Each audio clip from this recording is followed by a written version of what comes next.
Hey, what's up guys? It is good to be back. So if you've been following along on my social media posts, you'll know that I've been living and working at my job at the North Rim of the Grand Canyon for the last couple of months.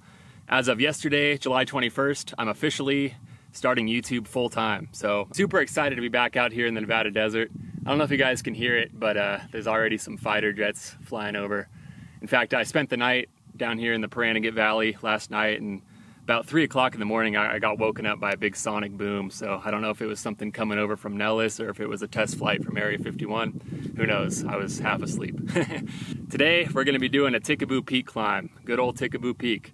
This time though, I'm much more prepared than I was last time as far as camera gear. I know there's a crazy huge fire going on nearby Area 51. I'm hoping that it's not gonna obstruct my view too much, but we'll see what the smoke plume looks like when I get up there. It's gonna be about 94 degrees or so for the high. I'm leaving relatively early on my trip here up to Tikaboo Peak. I'm gonna leave probably about 7:30 or 8 o'clock. By the time I get to the trailhead, it's gonna be 10 degrees cooler anyway, so I'm not too worried. I'm packing plenty of food, plenty of water, hopefully all the camera gear I can carry. I can't wait to get up there and get some good Area 51 viewing in. As always guys, I'm super glad to have you guys along. Let's get going. I decided at the last minute that I wanted a little bit bigger backpack for this trip, so I swung by Walmart and grabbed this Ozark Trail 60-liter pack. We'll see how well it lasts. I've had good luck with a lot of Ozark Trail products, surprisingly, over the years. Of course, some of them fall apart immediately, so we'll give this one a good shakedown test today. Last time I only had a 30-liter pack, so this is going to allow me to carry a lot more gear. Of course, I wouldn't leave home without the good old PVS-14. Last time I was here, I only had my little Chinese unit, so it wasn't nearly as capable. I'm excited to see what the night sky looks like up there.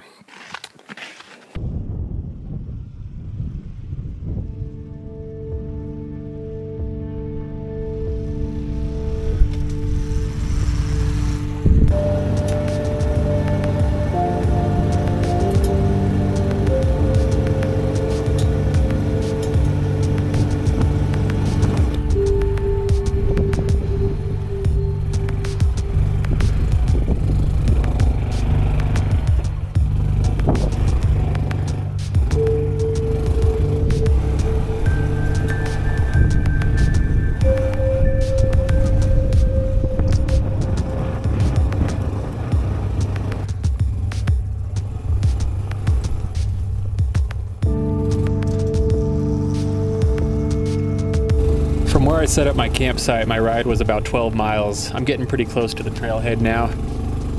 For those who are new here or just generally unfamiliar, Tikaboo Peak has a view 26 miles away from Area 51. It became the closest viewpoint after the government seized the other two spots, Freedom Ridge and Whitesides Mountain, back in the 90s.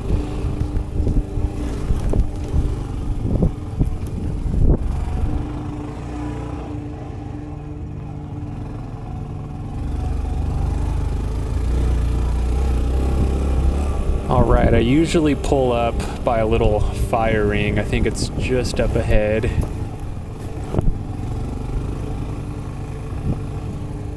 Definitely 4x4 in this segment of the road. There's a pretty big washout a ways back. Once you pass that, the road just gets worse and worse.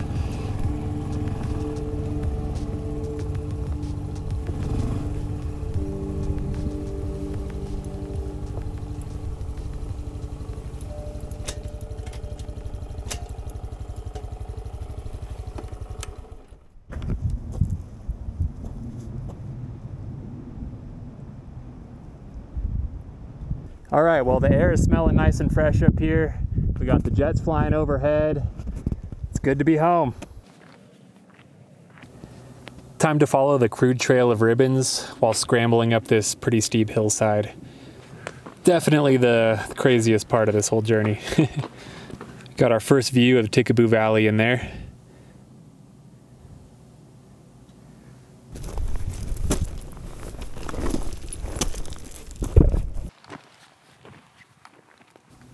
Well, after that scramble, I'm so close yet so far. I just got to do one final ascent. You can make out the tower there on top of the peak.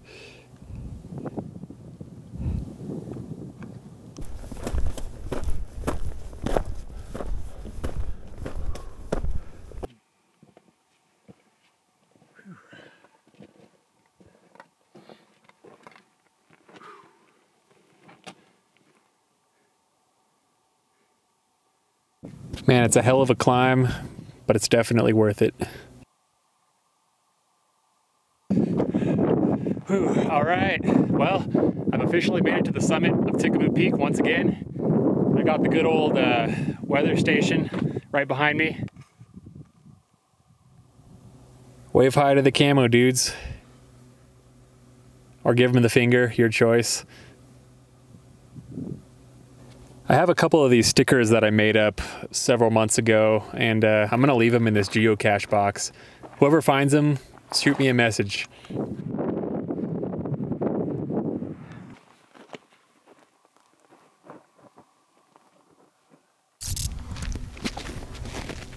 Wow, I can really see up close in there. That's pretty crazy. I honestly wasn't expecting it to be this good. Wow. So here's the cluster of hangars and the tower, kind of at the north portion of the base. I'm gonna look around carefully. It's hard to pan and keep it smooth, but I'm gonna try and see if I can see any activity going on here. And I believe that building that I'm looking at now on the far right-hand side is Hangar 18, and there's support buildings next to it there. I was expecting there to be a lot more haze from the fire. I can definitely tell there's a little bit more distortion, but nowhere near as bad as I thought it was going to be. I almost blew off doing this whole hike just because I thought the smoke was going to be so bad, but I'm glad I didn't, because honestly this is incredible. Over, down, oh, no way. I definitely just saw an F-16 taking off here. There it is. This Groom Lake keeps this fleet of F-16s that they use as chase planes. It's super cool to see one of these taking off. Wow, I didn't expect that. Damn. I think I did an okay job tracking it.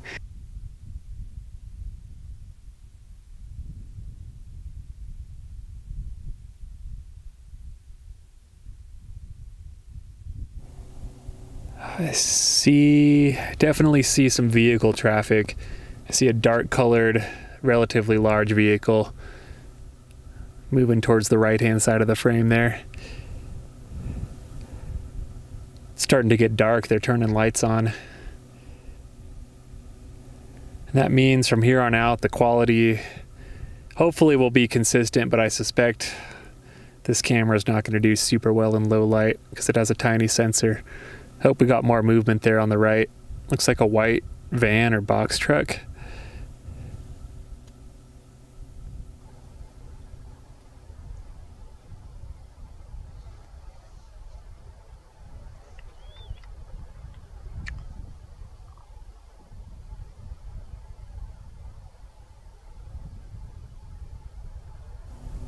There's another jet taxiing on the runway. I think that's another F-16. It's dark colored, so it definitely wasn't a Janet. I'm sure that was an F-16.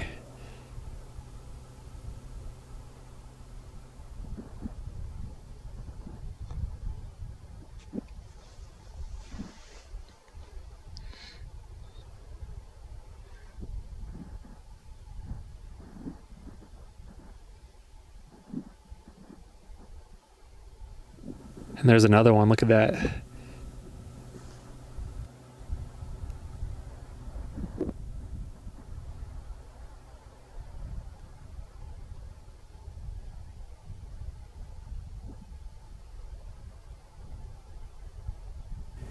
Wow, this is pretty incredible to be able to get this close into Area 51. I never thought I'd be able to see it in this much detail.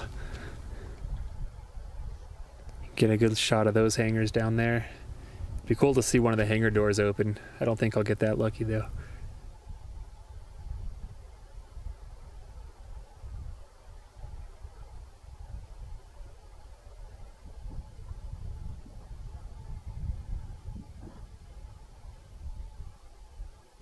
Definitely more vehicle activity, more ground activity picking up.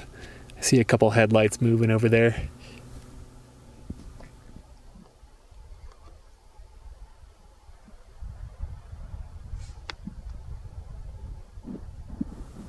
Sorry for the camera shake. Whenever I'm zoomed in this much, even the slightest vibration or wind, it just sends it shaking. Doing my best to keep it as still as I can though.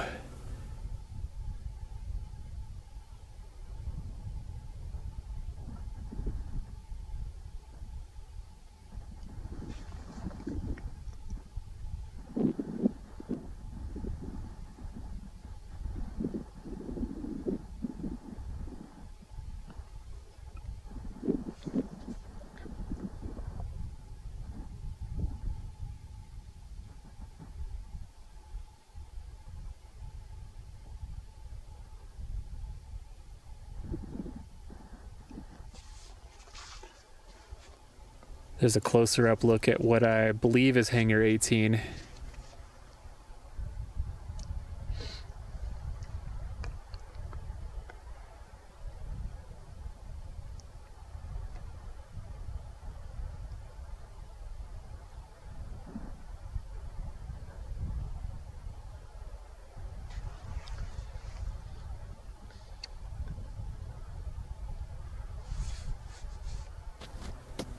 There you can see some radar, and there's one of those F-16s.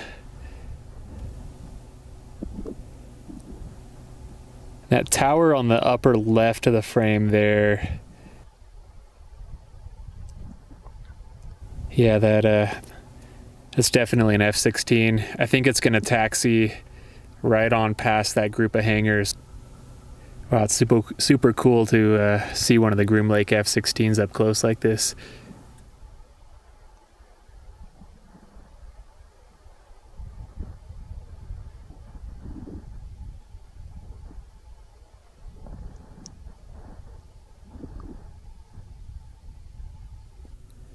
I think we might have a camo dude. It looks white.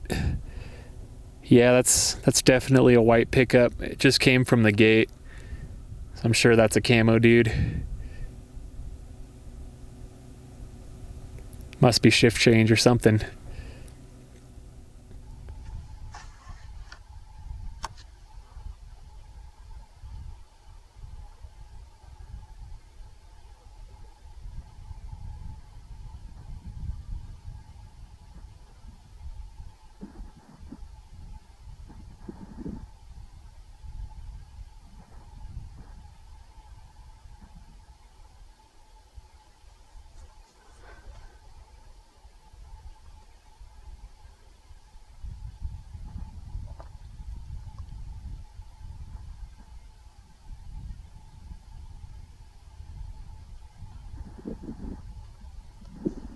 I wonder what's hiding in all these hangars. Now, if only I could get a look inside.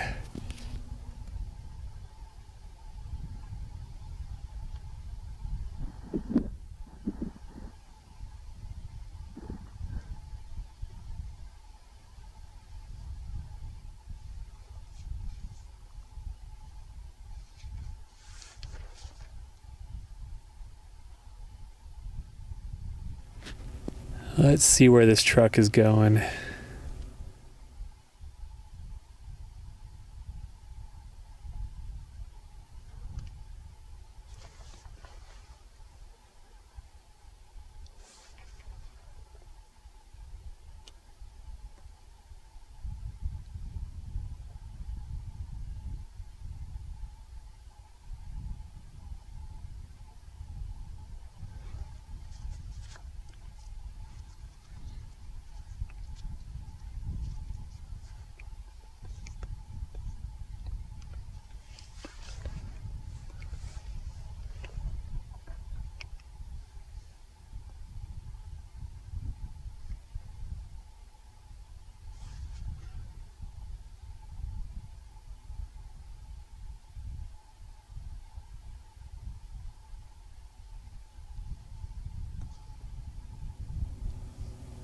Looks like it's some large metal structures, metal shelters or something over there.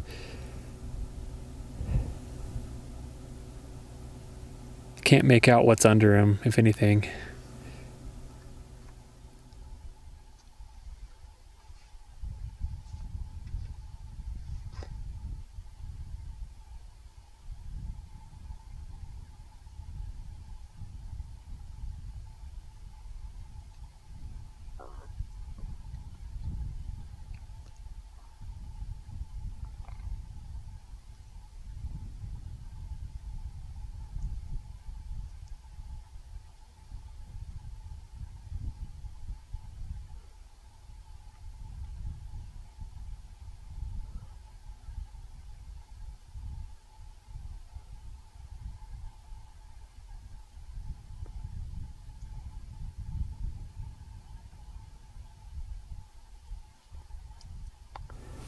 Here's another look at those radars and that weird triangular tower I keep seeing posted about online.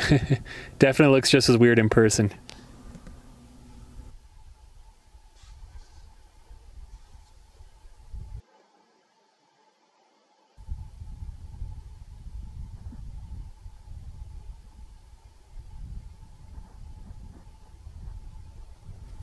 That truck's gonna drive right by the triangular tower. I guess that thing rotates too. It doesn't look like it's moving right now though.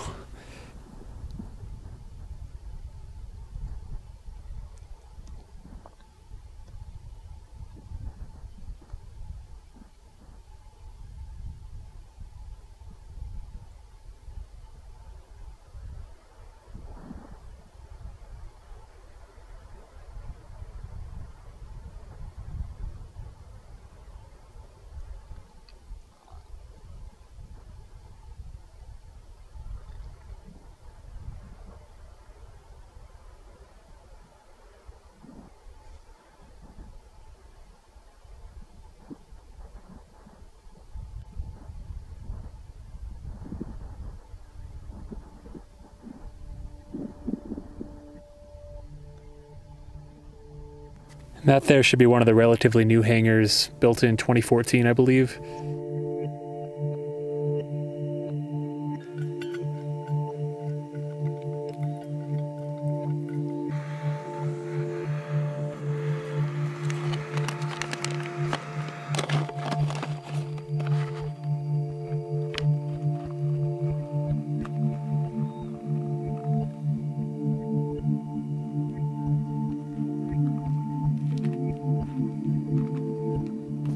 Well, after I sat down and enjoyed some delicious mountain cuisine, it was time to wait for the sun to set and then get out the night vision.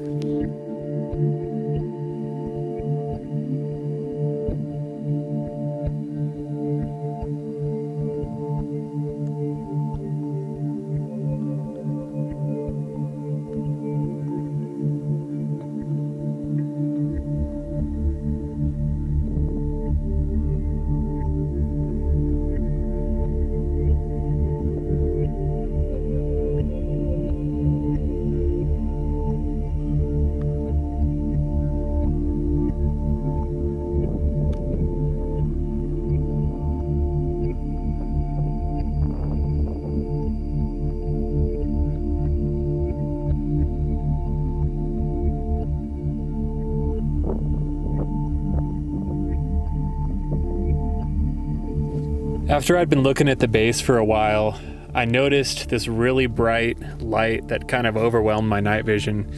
It appeared on the horizon behind the base from my perspective.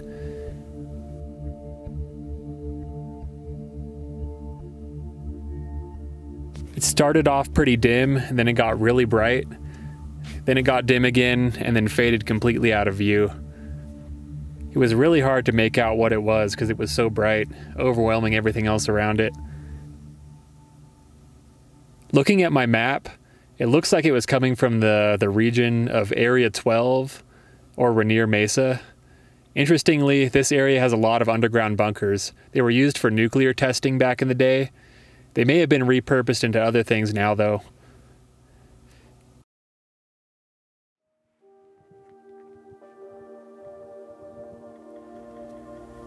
After not the most restful night's sleep, I woke up bright and early, made some coffee, and got to thinking what I wanted to do for the rest of the day. I should have been satisfied making it to the top of Tikaboo Peak, but I wanted something more. There was that camera watching me the whole time, and I would love to be somewhere that I could spy on the base without the military knowing I'm here. Luckily, I had heard rumors of such a place, a second peak that also has a view of Area 51. So climbing Tikaboo Peak is a lot of fun and all, and I love doing it, but as I talked about earlier, the fact that there's a camera on top basically means you're under surveillance the whole time you're up there. So if they were gonna test something that they really didn't want you to see, they could easily shut down the test, delay it. So as if I wasn't sore enough after climbing Tikaboo yesterday, my goal today is to find and summit this nameless mountain peak that hopefully also has a view of Area 51.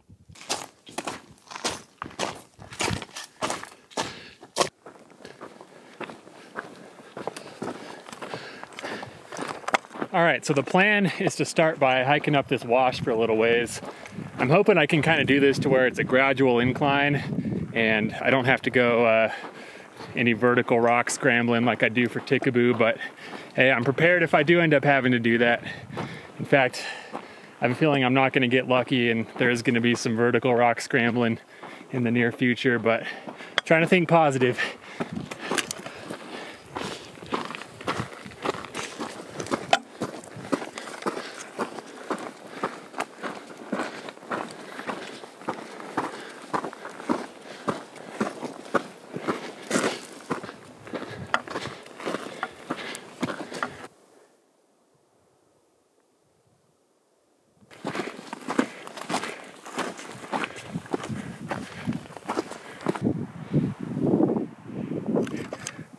All right, well here we have the almost vertical climb. It's still not as long of a stretch as you'll find on Tikaboo, so I'm thankful for that. But definitely need to stop and catch my breath and take a water break before I attempt this portion.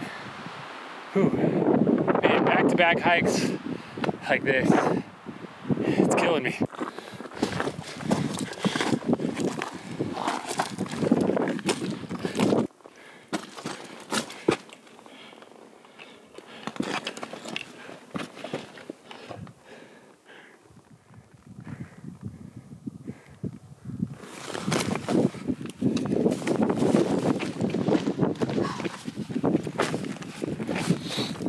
I made it. Boy, that felt like about a Tikaboo and a half, but I'm here. Now, don't mind me while I just die for a few minutes.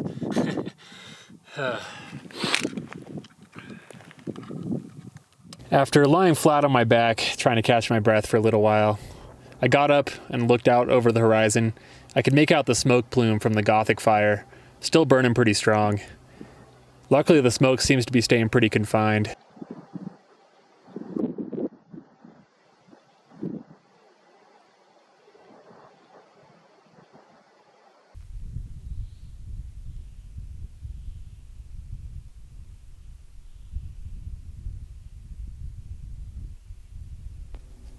This mountain that I'd climbed provided a slightly different vantage point than Tikaboo Peak.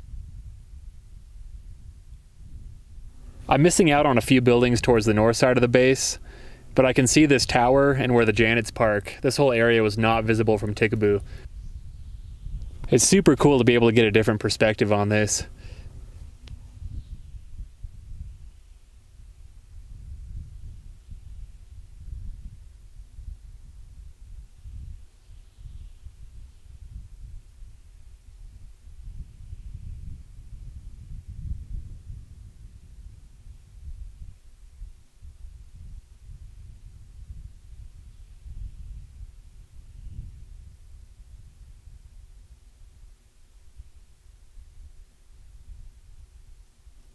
One lone Janet flight sat on the tarmac.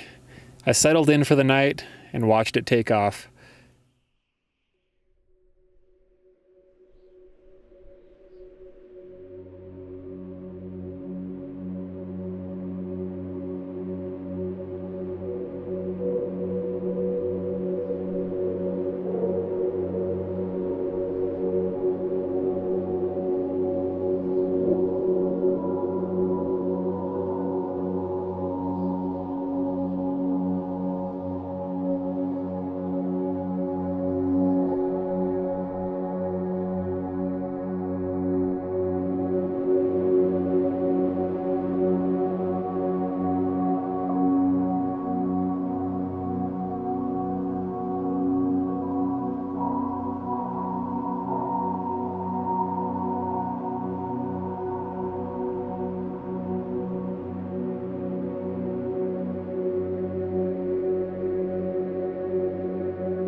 Well, the last Janet flight ascended into the air, making its way towards its terminal in Vegas, carrying its secret list of passengers.